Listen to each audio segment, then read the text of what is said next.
ഒപ്പം അതിഥിയായി സോണിയ മൽഹാർ കൂടി ചേരുകയാണ്. സോണിയ, ഇവിടെ താങ്കളും സമാനമായ നിലയിലൂടെ കടന്നു പോകുന്ന ഒരു വ്യക്തിയാണല്ലോ. താങ്കളും പരാതി നൽകിയിട്ടുണ്ട്. ഇവിടെ നോക്കൂ, ഇന്നലത്തെ കേസിൽ ആ ആരോപണ വിധേയന് ജാമ്യം അനുവദിക്കുന്ന നടപടി കോടതിയുടെ ഭാഗത്തു നിന്നുമുണ്ടായി.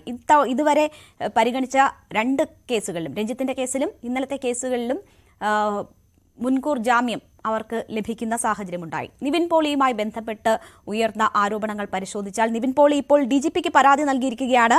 ആ ദിവസങ്ങളിൽ കേരളത്തിലായിരുന്നു താൻ ഉണ്ടായിരുന്നത്, കേസിൽ നിന്ന് ഒഴിവാക്കണം, ഇതിന്റെ ഗൂഢാലോചന ഉൾപ്പെടെയുള്ള കാര്യങ്ങൾ അന്വേഷിക്കണം എന്ന് പറഞ്ഞ് നിവിൻ പോളി മാധ്യമങ്ങളെ കണ്ടിരിക്കുന്നു. ഈ പരാതിക്കാരൊക്കെ പറയുന്ന കാര്യങ്ങൾ വൈരുദ്ധ്യമുള്ളവയാണ്, അവരെ വിശ്വസിക്കാൻ കൊള്ളില്ല എന്ന തരത്തിൽ വലിയ ചർച്ചകൾ പുറമെ നടക്കുകയാണ്. ഒരു പരാതിക്കാരി എന്ന നിലയിൽ ഇത് താങ്കളെ എങ്ങനെയാണ് ബാധിക്കുന്നത്? ഏതെങ്കിലും തരത്തിൽ പിന്നോട്ട് വലിക്കുന്നുണ്ടോ? ഞാൻ ഈ ചർച്ചകളൊക്കെ കണ്ടപ്പോൾ മാനസികമായിട്ട് എനിക്കും കുറച്ച് ബുദ്ധിമുട്ടുണ്ട്. അപ്പോൾ എല്ലാവരോടും പറയാനുള്ള, നമ്മൾ ഈ ഇത്തരം പെറ്റീഷൻസുമായിട്ട് വരുമ്പോൾ നമ്മൾക്ക് ഇറങ്ങുന്ന പെൺകുട്ടികൾക്ക് ഒരു ഉറപ്പുണ്ടാവണം. ഞാൻ പറയുന്ന കാര്യം മറ്റൊരു വ്യക്തിയുടെ കുടുംബത്തെയും സമൂഹത്തെയും ഒക്കെ ബാധിക്കുന്ന ഒരു കാര്യമാണ്. അപ്പോൾ 100% ജെനുവിൻ അല്ലാത്തൊരു കേസുമായിട്ട് ഒരു പെൺകുട്ടി മുന്നോട്ട് വരരുതെന്നുള്ളൊരു എൻ്റെ ഭാഗത്തുനിന്ന് ഞാൻ അങ്ങനെ പറയത്തുള്ളൂ. പക്ഷേ ഒരു പെൺകുട്ടി വേദനിപ്പിക്കപ്പെട്ടിട്ടുണ്ടെങ്കിൽ, അവൾ സമൂഹ മധ്യത്തിൽ അപമാനിക്കപ്പെട്ടിട്ടുണ്ടെങ്കിൽ, നിങ്ങളുടെ കൺസെൻ്റ് അല്ലാതെ നിങ്ങളൊരാൾ തൊട്ടിട്ടുണ്ടെങ്കിൽ അത് ഒഫൻസ് തന്നെയാണ്. അതിനുവേണ്ടി നിങ്ങൾ സധൈര്യം മുന്നോട്ട് വരിക. പിന്നെ ഇത്തരം ചർച്ചകളിലൂടെ യഥാർത്ഥത്തിൽ ഇരയാക്കപ്പെടുന്ന പെൺകുട്ടികൾക്ക് നീതി നിഷേധിക്കുന്നത് അത് കേരള സമൂഹത്തിനോടുള്ള ഒരു വലിയ വെല്ലുവിളിയാണ്. അത് ഒരുപാട് പെൺകുട്ടികൾക്ക് നീറുന്ന വേദനയായിട്ടിരിക്കുന്ന ഒരുപാട് ആളുകളുണ്ട്. ഇപ്പോൾ എന്നെ സംബന്ധിച്ച് ഞാനൊരു പരാതി കൊടുക്കാൻ വേണ്ടി ഇറങ്ങിത്തിരിച്ച ഒരാളല്ല. പക്ഷേ സത്യസന്ധമായ ഒരു ചാനൽ ചർച്ചയിൽ, നമ്മുടെ തന്നെ ഒരു ചർച്ചയിൽ നമുക്ക് എന്തെങ്കിലും അനുഭവങ്ങൾ വന്നിട്ടുണ്ടോ എന്ന് വെച്ചപ്പം 2013 റിലീസായ പടത്തിൻ്റെ ലൊക്കേഷനിൽ വെച്ച് അത്തരമൊരു അനുഭവത്തിലൂടെ കടന്നു വന്ന ഒരാളെന്ന നിലയിൽ പലവിധ പിന്നീടും ഈ കഴിഞ്ഞ 10-12 വർഷത്തിനിടയിൽ നിരവധി വേദനിപ്പിക്കുന്ന അനുഭവങ്ങളിലൂടെ കടന്നു വന്ന ഒരാളെന്ന നിലയിൽ ഇൻഡസ്ട്രിയിൽ പ്രശ്നങ്ങളുണ്ടെന്നും അത് ദൂരീകരിക്കണം എന്നുള്ളൊരു ഉറച്ച വിശ്വാസത്തിലാണ് നമ്മൾ പരാതിയായിട്ട് വരുന്നത്. അത് തന്നെ ആളുകൾ ചോദ്യം ചെയ്യപ്പെട്ടു. അപ്പോഴും നമ്മൾ ഇൻഡസ്ട്രിയിൽ കുഴപ്പങ്ങളുണ്ട് എന്നുള്ളതും പെൺകുട്ടികൾക്ക് സുരക്ഷിതത്വം വേണം എന്നുള്ളൊരു ആശയമാണ് ഹേമ കമ്മിറ്റി റിപ്പോർട്ടുമായി ബന്ധപ്പെട്ട് ചർച്ചയിൽ വന്നത്. അതിനാണ് നമ്മൾ ഇറങ്ങിത്തിരിച്ചത്. പക്ഷേ വന്നത് എന്നെ ക്വസ്റ്റ്യൻ ചെയ്യുന്ന രീതിയിൽ സമൂഹവും, ഇപ്പം ഒരു FIR ജയസൂര്യക്കെതിരെ വന്നിട്ടുണ്ടെങ്കിൽ അതിൻ്റെ മുഴുവൻ ഉത്തരവാദിത്വവും എന്നെ ബലിയാടാക്കാൻ ശ്രമിച്ച കുറേ ആളുകളും ഓൺലൈൻ മീഡിയാസ് അടക്കമുള്ള ആളുകളുണ്ട്. അതായത് അദ്ദേഹം അല്ല എന്ന് പറയുന്നു, ഞാൻ ഏതോ ഒരു നടൻ്റെ പേരിൽ പേരെടുക്കാൻ വരുന്ന ഒരാളായിട്ട് എന്നെ അപമാനിക്കുന്നു, ഞാൻ 2 കോടി രൂപ തട്ടിയ ഒരു പെണ്ണായിട്ട് മാറ്റുന്നു. ഞാൻ വളരെ കഷ്ടപ്പെട്ട് സാധാരണ ഒരു കുടുംബത്തിൽ ജനിച്ച് വളരെ സത്യസന്ധയോടെ ഇന്നും 19 വർഷമായിട്ട് തെരുവിലെ പാവങ്ങൾക്ക് വേണ്ടി ജീവിക്കുന്ന ഒരു പെണ്ണാണ്. എൻ്റെ ജോലി എന്ന് പറയുന്നത് ആക്ടിംഗ് ആണ്. എനിക്ക് സേഫായിട്ടുള്ള ലൊക്കേഷനിൽ ഞാൻ പോയി അഭിനയിക്കാറുണ്ട്. നല്ല സിനിമകൾ ചെയ്യാനുള്ള അവസരവും വന്നിട്ടുണ്ട്, ചെറുതാണെങ്കിലും. അപ്പോൾ അങ്ങനെ നിൽക്കുന്ന എന്നെ ഒരു നടനും ലോകത്തിൽ ഏത് സൂപ്പർ താരമായാലും ശരി എന്നെ വില കൊടുത്ത് മേടിക്കാൻ പറ്റില്ല. എൻ്റെ കൺസെൻ്റ് ഇല്ലാതെ എൻ്റെ ദേഹത്ത് തൊടാനും പറ്റില്ല. ആ ഒരു സംഭവമാണ് നമ്മൾ അഡ്രസ്സ് ചെയ്തത്. അതിനെയാണ് നമ്മൾ തെറ്റായി വ്യാഖ്യാനിച്ചത്. പക്ഷേ ഇത്തരത്തിൽ വ്യാജ ആരോപണങ്ങളാണ് ഈ വരുന്ന പെൺകുട്ടികളെല്ലാം എന്ന് പറഞ്ഞ് നിങ്ങൾ ഒരേ ചരടിൽ എല്ലാവരെയും കോർത്ത് കെട്ടിയാൽ അത് സാക്ഷര കേരളത്തിന് അപമാനമാണ്.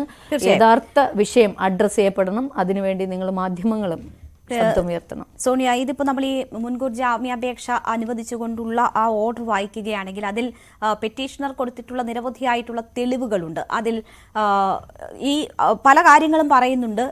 ഈ മെസ്സേജുകൾ, അയച്ച മെസ്സേജുകൾ, ഈ പീഡിപ്പിക്കപ്പെട്ടു എന്ന് പറഞ്ഞതിന് ശേഷവും അയച്ചിട്ടുള്ള മെസ്സേജുകൾ തെളിവുകളായി അവർ ഹാജരാക്കിയിട്ടുണ്ട്. അതിൽ ഗ്രീറ്റിംഗ്സ് ഉൾപ്പെടെ വരുന്നുണ്ട്.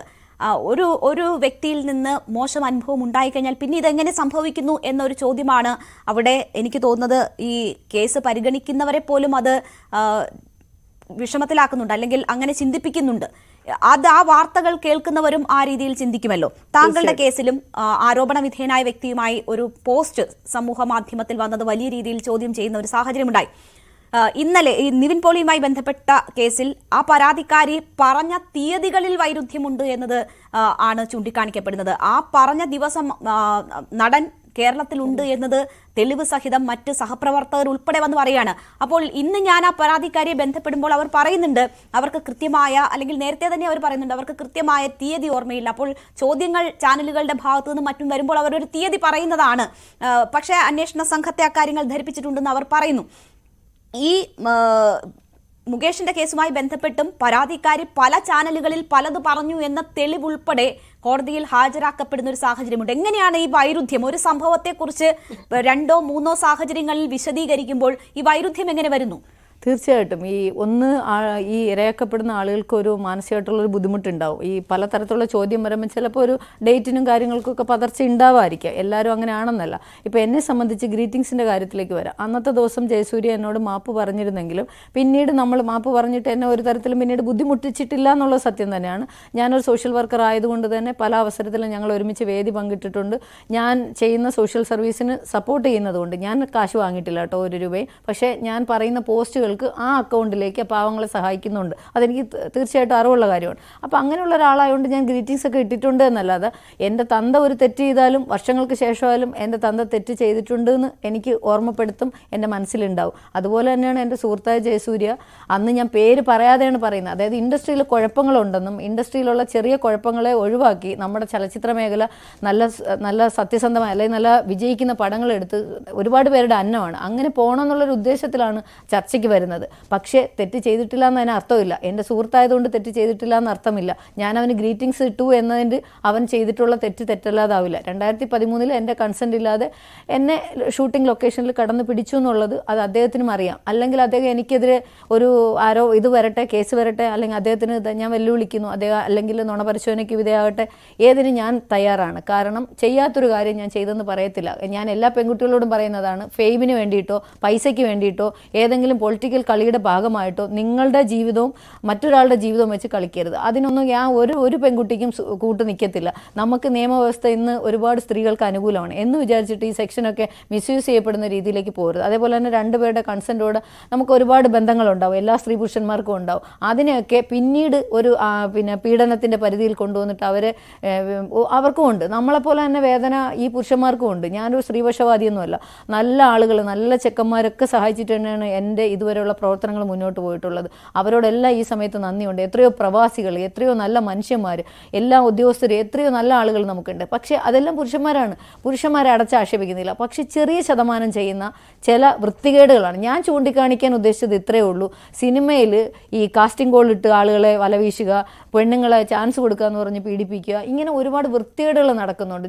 ചുമ്മാ ഒരു സിനിമ അനൗൺസ് ചെയ്യുക, പ്രൊഡക്ഷൻ ഉണ്ടെന്ന് പറഞ്ഞിട്ട് പെണ്ണുങ്ങളെ വലവീശുക, ഇങ്ങനെ അവരുടെ കൺസെൻറ്റ് ഇല്ലാതെ അവരിങ്ങനെ പുറകെ നടന്നിട്ട് വേദനിപ്പിക്കുന്ന കുറച്ച് ശതമാനം ആളുകളുണ്ട്. എത്രയോ നല്ല സിനിമാക്കാരുണ്ട്, അവരെ പറയിപ്പിക്കാനാണ്. അപ്പോൾ അതൊന്നും ഒഴിവായി കിട്ടുക എന്നൊരു മാത്രമേ എൻ്റെ മുമ്പിലുള്ളൂ. ഇപ്പോഴും സിനിമാക്കാരുടെ ശത്രുവല്ല ഞാൻ തുറന്ന് പറഞ്ഞുകൊണ്ട് പല സിനിമാക്കാരും വിചാരിക്കുന്നത് ഞാൻ ഏതാണ്ട് അവരുടെ ശത്രുവാണ്. ഞാൻ ഒരു സംഘടനയുടെ ശത്രുവല്ല.